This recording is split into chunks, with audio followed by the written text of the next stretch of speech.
Yo, JD here, and as you can see, we are back on F1 22 as always.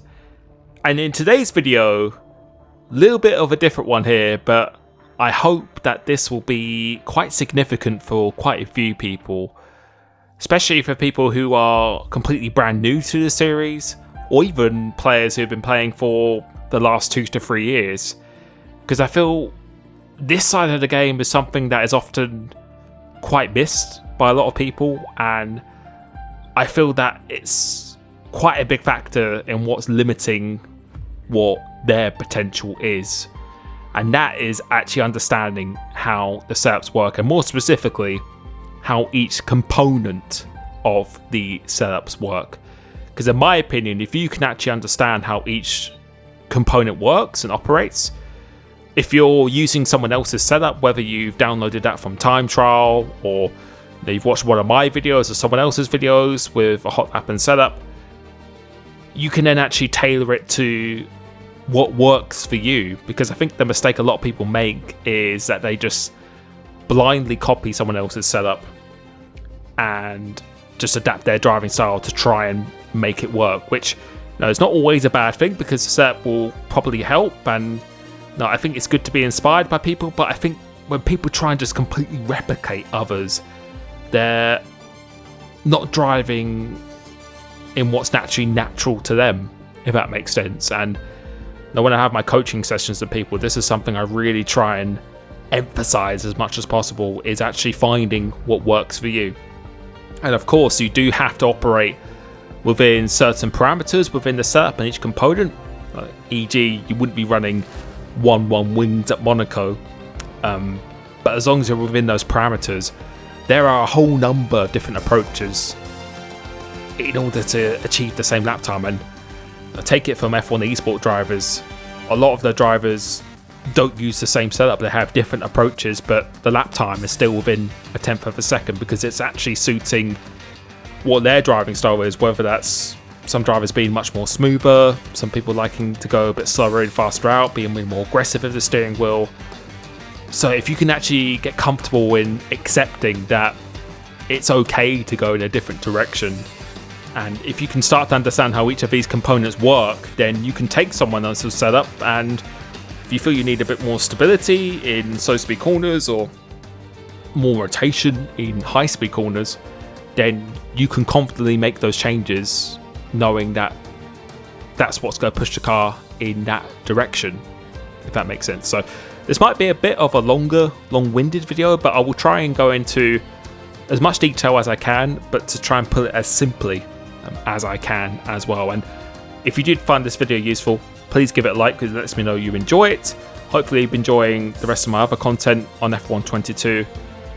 But yeah, without further ado, let's get straight into it. So if we go into the custom setup, we're going to start off with the Aero Dynamics first, because this is something that's actually changed quite considerably from the previous games. So in the previous games, we used to have 1 to 11, and that was it. Now we just have 1 to 50. So if we go all the way down, let's see what this goes down to. It actually goes down to 0, in fact, apologies. So it's 0 to 50, whereas before it was only down to 1. So on this game now, I think, again, there's not a necessarily right or wrong approach, but what you quite often see is a bit of a lower aero. I haven't really seen anything above, other than Monaco, above really 40 for the front and the rear wing. But before we get into that, just to explain what the front and the rear wing actually do, I think one thing that's really important to understand is actually, it's not so much always the wings, but it's actually the way you structure them itself. Because on F1 21, you could either have a lower front wing, so you could have maybe like a 6/8, something like that. But then you could then have something called an inverted wing setup, which would be 8 on the front and 6 on the rear.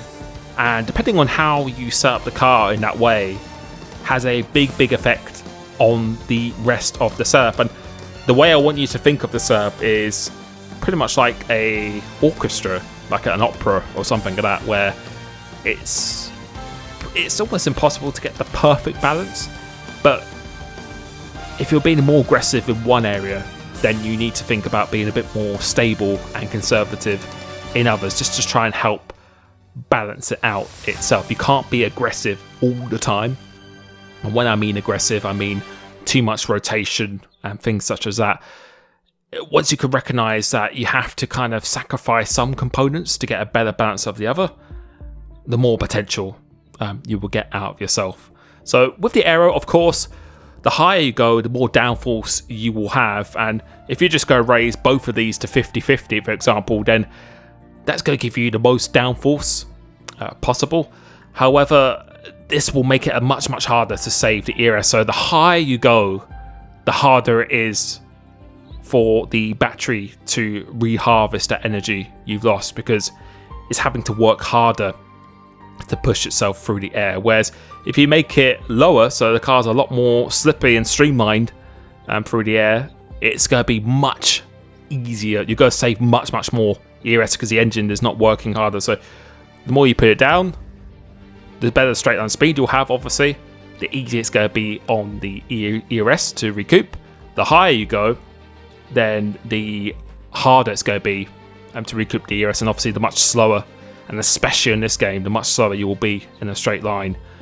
Other pros and cons of putting it higher is will just make it, well, actually, I think the pros really of putting it higher is that you're going to have better tyre wear, because the car is not going to be sliding around anywhere near as much. Also, the braking distances are going to be much shorter as well.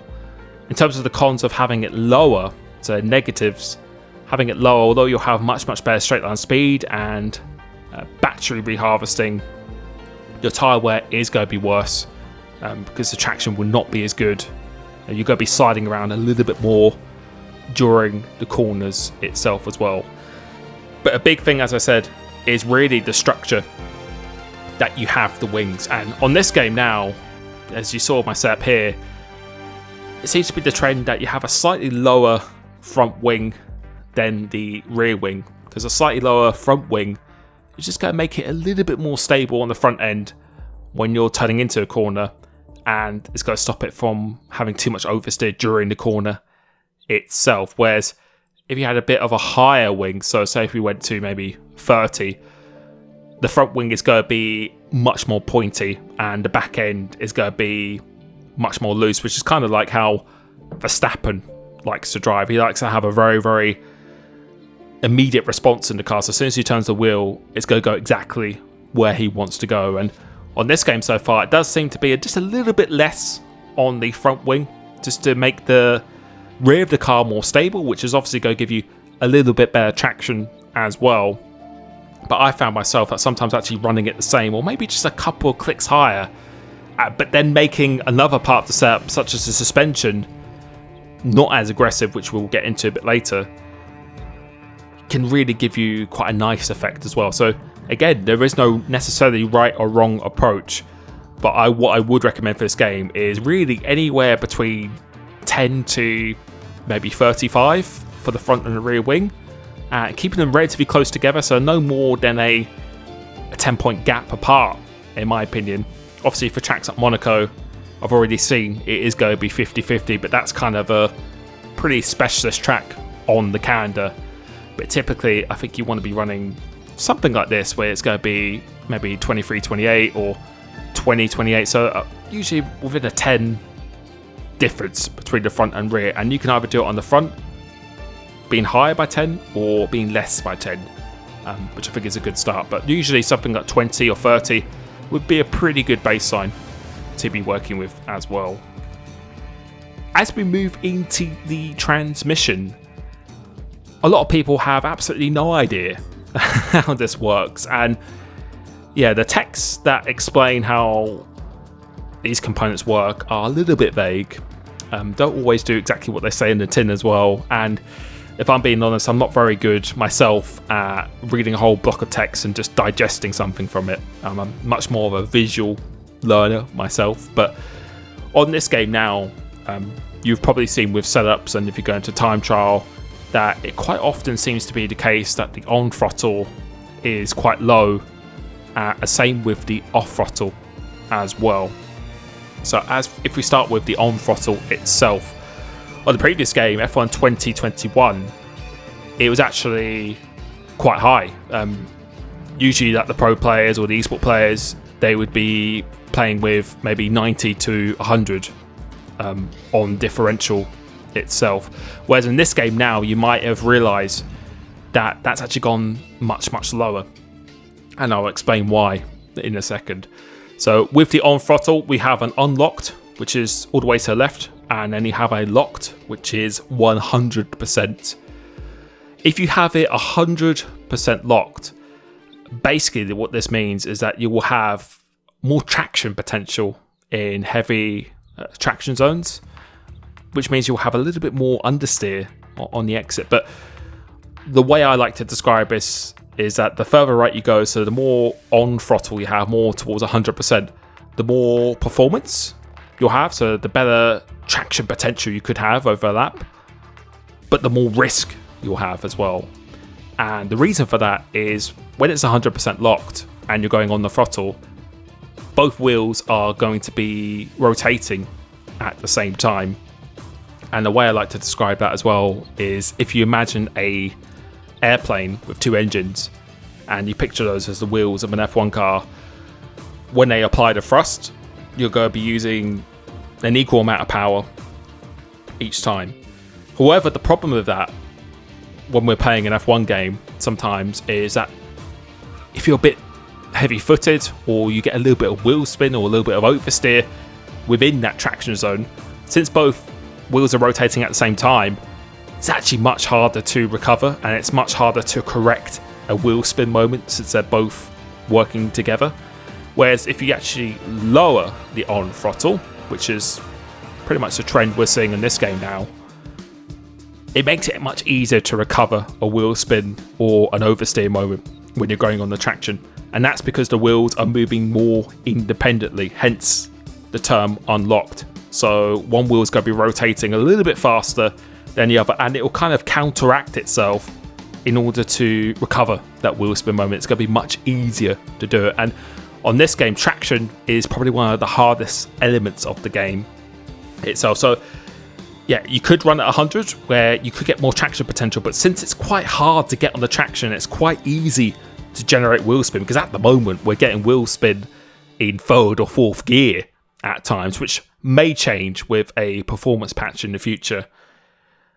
But at the moment, you don't really see people running the 100% on throttle. They're actually running low, which might not get as much traction potential if you nail it, but since it's so much easier to get on the traction, you actually, most of the time, actually get a better exit because it's easier to counteract that wheel spin and easier to control itself. And consistently, it's just much easier to go under power, which you actually go get a better exit from it. So what I would advise typically is really to be around 60% on the on throttle. You don't really need to be going higher than that at all. So anywhere between 50 and 60, I'd say is definitely the norm at the moment.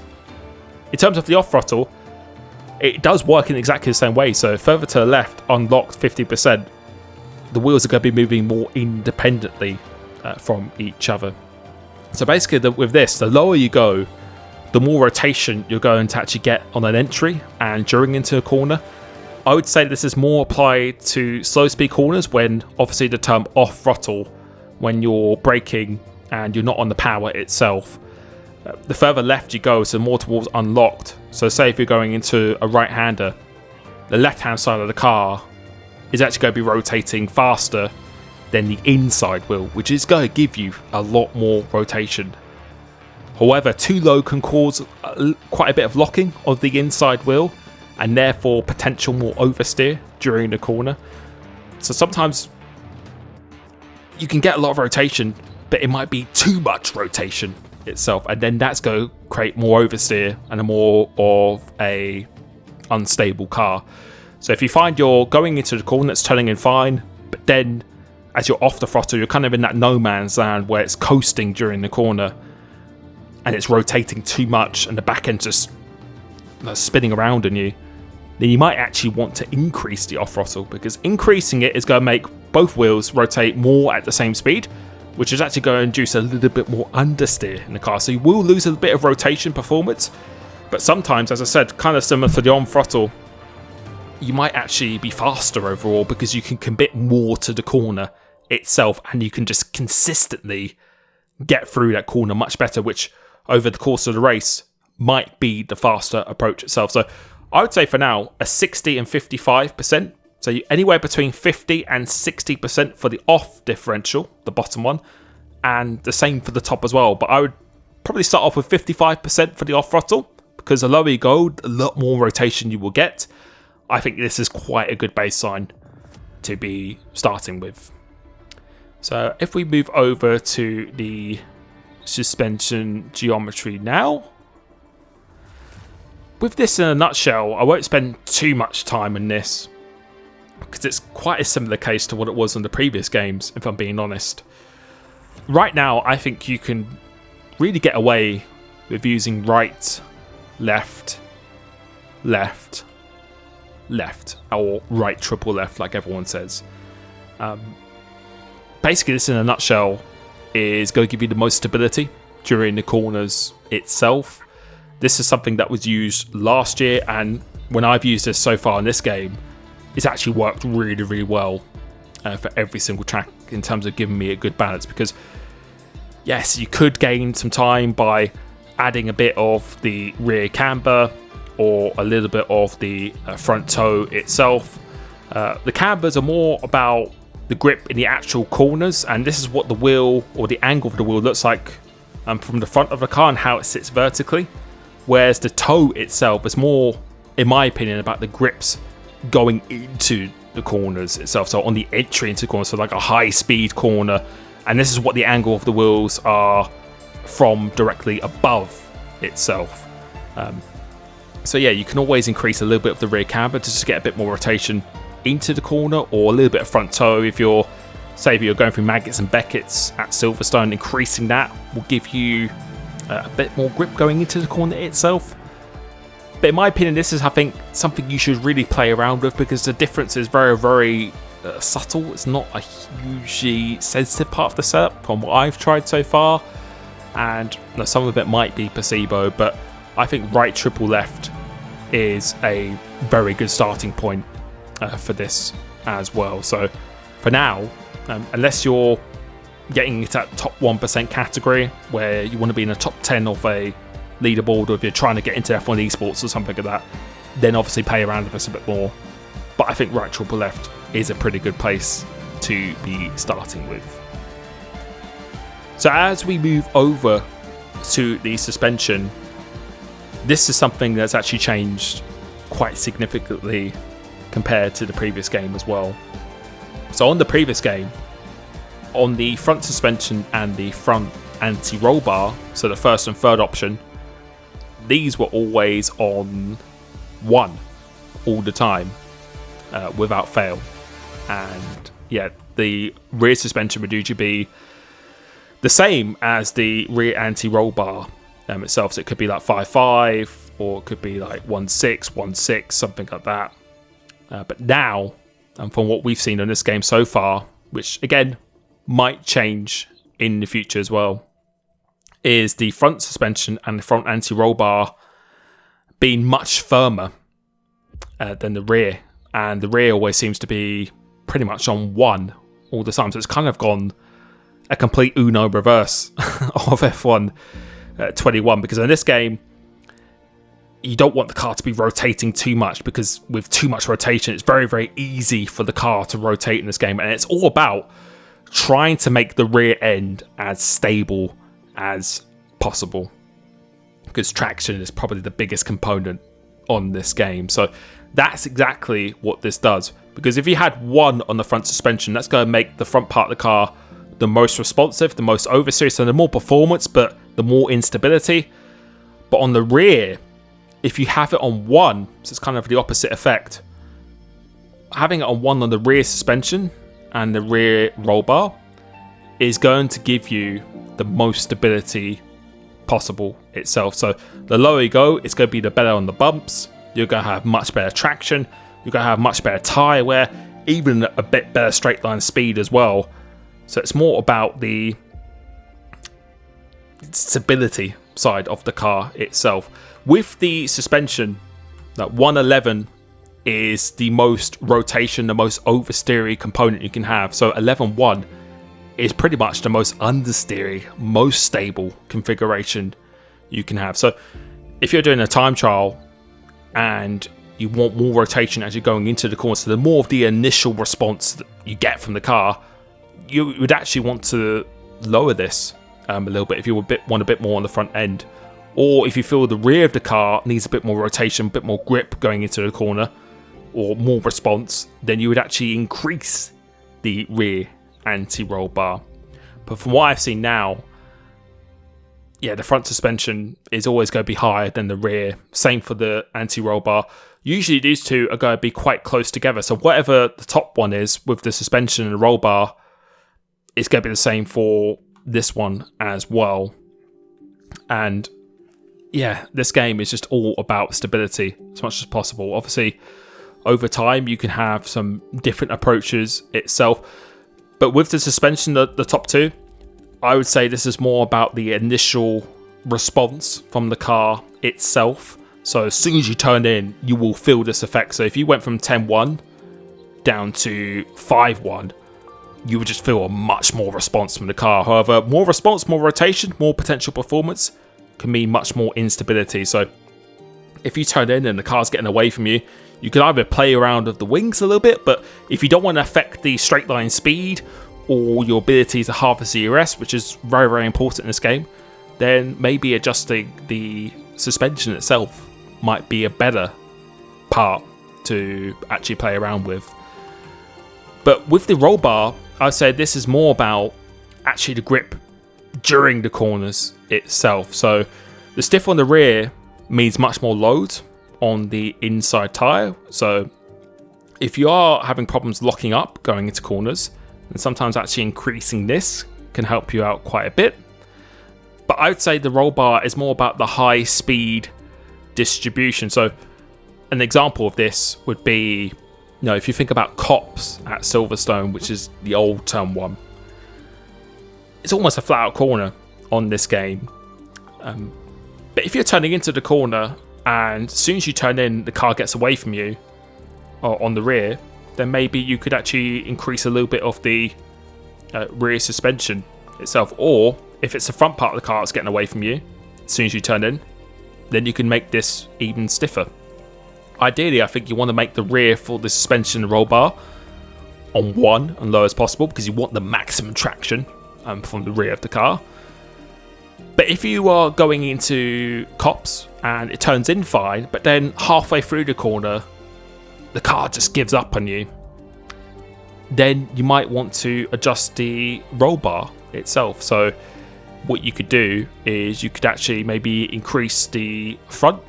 If it's the front part of the car that's actually getting away from you itself, or if you did have it slightly higher than 1, then you could actually lower this even more itself. So there's a number of different things you can do, but the suspension is more about on the entry, in the initial part response from the car. The roll bar is more about how the weight is distributed during the corner, how much load is put on the tyre during the corner. And if there's too much load, then you want to make the rear softer, or if it's the front part of the car that's getting away from you, then you want to make the front roll bar higher, in my opinion. With the ride height, this is something that has still been playing around with quite a lot. On previous games, it was around that 1.7 or 2.7. On this game, I feel it's actually a lot closer together. So quite often, I've maybe used like a 3.4, or maybe it's a 2.4, or I think I used 3.5 when I did Imola earlier today. But I've also seen other people use an inverted ride height where this is actually higher than the rear itself. But for me at the moment, I think maybe a 3.5 is a pretty good place to start, because the lower you go down, the more downforce you're going to have, and the worse it's going to be over the curbs, and the more response you're going to have. So it's quite similar to how the wings work again. but the lower you go down, the more response you're going to have in the car. So this will be a lot more responsive. So the car will be a lot more on edge. This is going to be a lot more stable. Whereas if you lower the rear ride height, then the back end of the car is going to be much more lively itself. So for me, I think 3.5 is a pretty good place to start. 3.5, 3.4, something like that. If you get to tracks with big curves, just increasing this ride height on the front and rear. But if you feel the car is quite stable and you don't want to adjust your wings or your suspension or anything at all, then lowering these both together is going to create more downforce, is going to give you a bit more response from the car itself. At the moment, 150% brakes. This is something pretty much every single track you want to be running. Again, this might change in a performance patch in the future, but if you increased your front brake bias, that's going to make your stopping distance a little bit shorter, so you can brake a bit deeper into the corner, so it's going to slow down quicker. However, it's going to be much easier to lock your tyres itself. So quite often we run on 50% because it's much easier to not lock the tyres. Also gives you much more rotation into the corner itself. So instead of just being stuck to brake in a straight line, you can actually trail brake a lot more with 50%. So you can actually really rotate the car and it's going to change direction a bit quicker whilst you're on the brakes.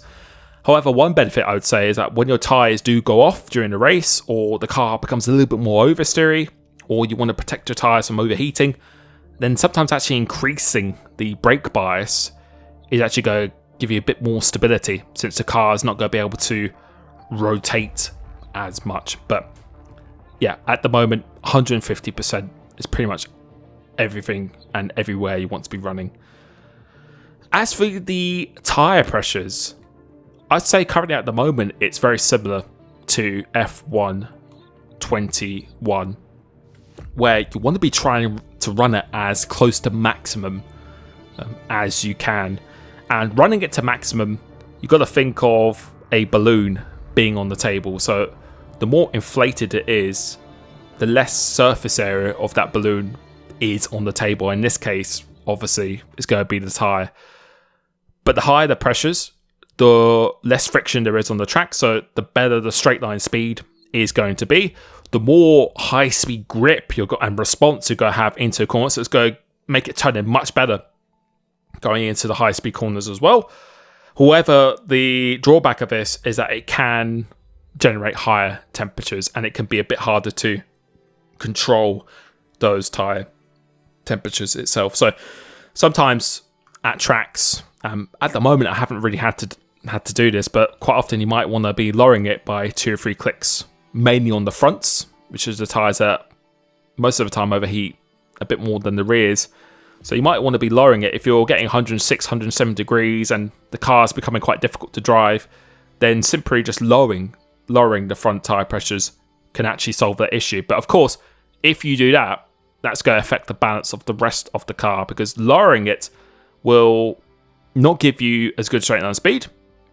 It will not give you as good high speed grip going into the corners. But what it will do is that since there's more surface area of the tyre on the track, it's going to give you much better traction, and it's actually going to give you a lot more mechanical grip. And when I mean mechanical grip, I mainly mean low speed grip, so low speed rotation. So you'll lose high speed rotation and grip, but you'll actually get more low speed. So sometimes it's not even an overheating issue. If you just want a bit more rotation in the low speed corners and a little bit better traction, then sometimes just lowering this by 1 click or 2 clicks can give you that. But for me, I try and run this as close to maximum as I can, and I have been on this game, and it's been working out pretty well. If my tyres will be overheating if I practice for a league race or online or something like that, whichever tyre that is, if it's the front or the rear tyre, I'll simply lower it by maybe 1 or 2 clicks, and then if I get more understeer in a slow speed or a high speed corner because of that, then I'll go over to a different part of the setup, maybe like the suspension or something, and yeah, I'll actually lower this so I get more rotation on the initial turning itself. So again, it's all about trying to balance things out efficiently for yourself, and there is no really wrong or right way. There are parameters, as I said, that I feel you should be operating in, and as the game goes on, you'll see this in time trial of what for each track, like Monaco, for example, it's probably going to be 50-50 wings. You won't be running anything lower than 30 wings around there. Or, if it's at Monza, you'll probably be running nothing above 30 wings, and same for the suspension, those values as well. So yeah, I really hope that has actually helped you out a bit. I know this is probably a bit of a long-winded video, but I just thought I'd take a bit of time to actually explain how each component works. Any questions you have, please feel free to put it down, and I'll do my best to get back to it, or I'm sure other people will answer it as well. And also, just to let you know, everything I say here might not be what an F1 engineer says, but this is just my experience of the game and how I feel these changes actually have impacted the car. And throughout the years when I've made setups, I've always felt quite confident in making these changes, and it's actually done what I thought it would be doing in the game itself. So, bit of a different video. Hopefully it has helped you out, and yeah, hopefully you're enjoying the game, and I will catch you very, very soon. Peace.